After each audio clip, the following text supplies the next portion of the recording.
Welcome to the session 8 of BSc Physics.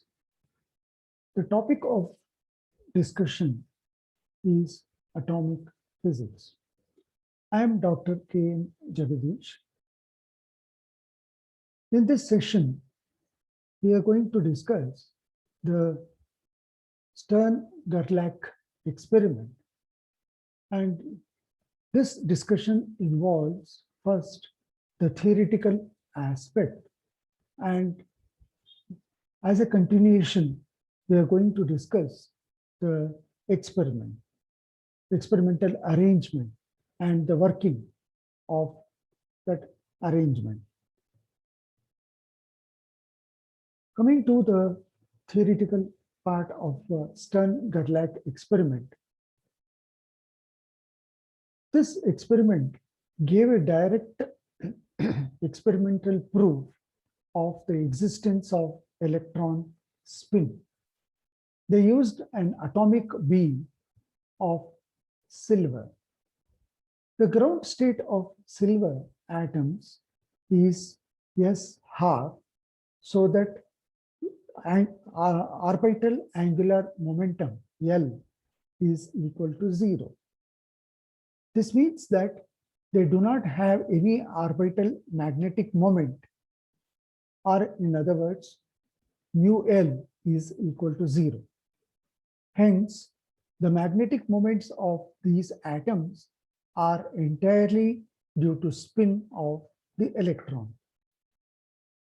Since they have only one valence electron, it is possible to determine the intrinsic magnetic moment mu B. Coming to the theory, the experiment is based on the behavior of a magnetic dipole, which we refer as the atomic magnet, in a non-uniform magnetic field. Here the atom experiences a couple and rotates towards the direction of magnetic field.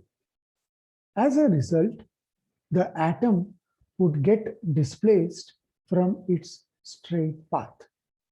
The transverse deviation or the deflection can be calculated.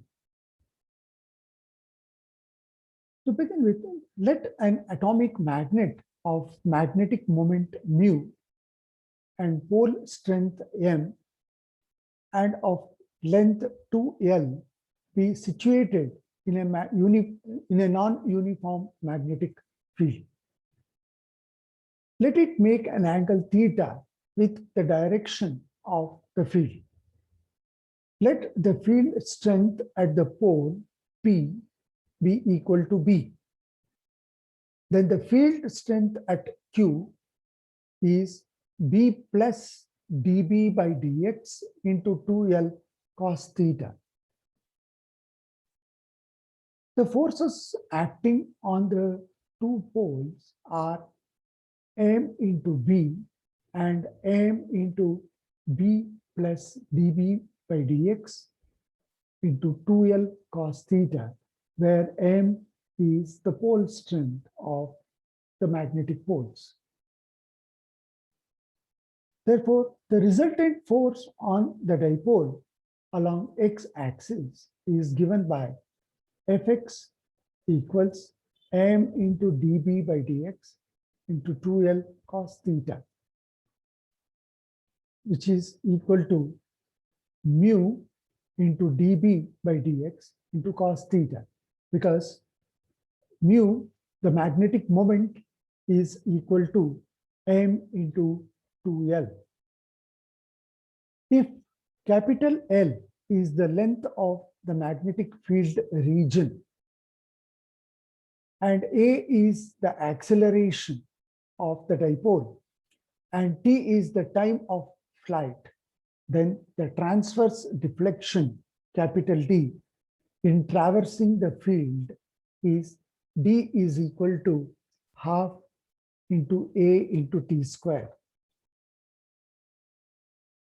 The acceleration of the atom A, according to the Newton's law, is equal to Fx divided by m, and that is equal to mu by m into dB by dx into cos theta after substituting the expression for Fx.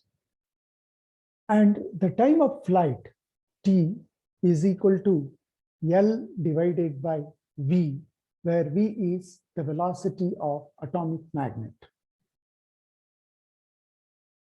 Substituting these values of A and T in the expression for transverse deflection, D is equal to half into mu divided by m into dB by dx into cos theta into L divided by V whole square.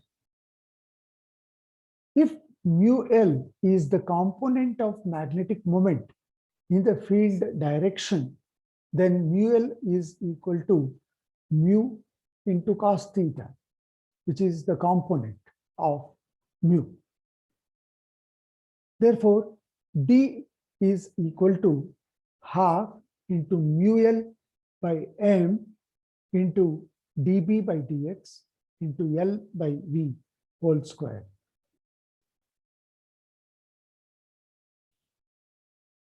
This is the final expression for the transverse deflection.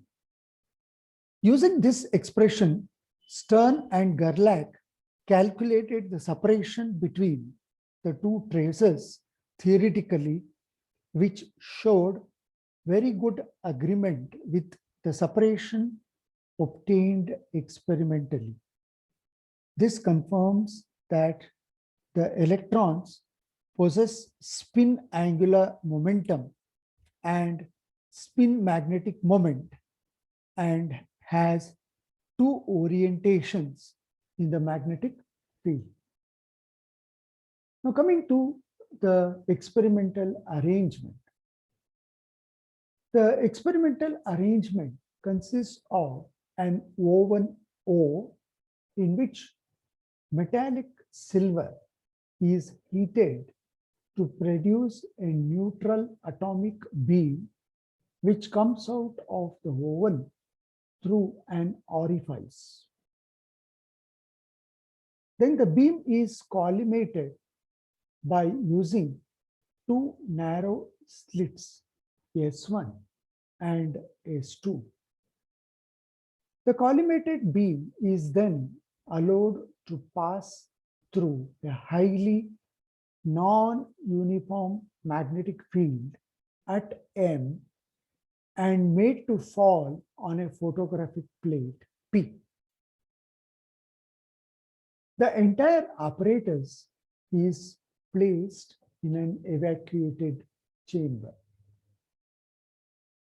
The non-uniform magnetic field that is applied is produced by making one of the pole pieces of a powerful electromagnet a knife edge shape and the other pole flat with a groove cut in it opposite the knife edge.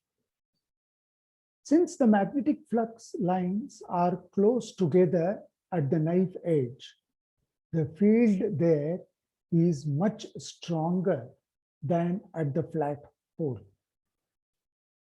In the absence of magnetic field, the beam travels undeflected towards the photographic plate P. When the field acts, each silver atom in the beam is acted upon by a translatory force at right angles to the path of the beam. Since there are two possible values of mj, which is equal to plus or minus half, the beam splits up into two and produces two short lines on the photographic plate, which is called as the doublet. By measuring the distance between the two lines, it is possible to determine the magnetic moment of the silver atoms and hence the electronic magnetic moment. This experiment also provides a direct proof of the idea of space quantization. Since J is equal to half, there are 2J plus 1 are equal to 2.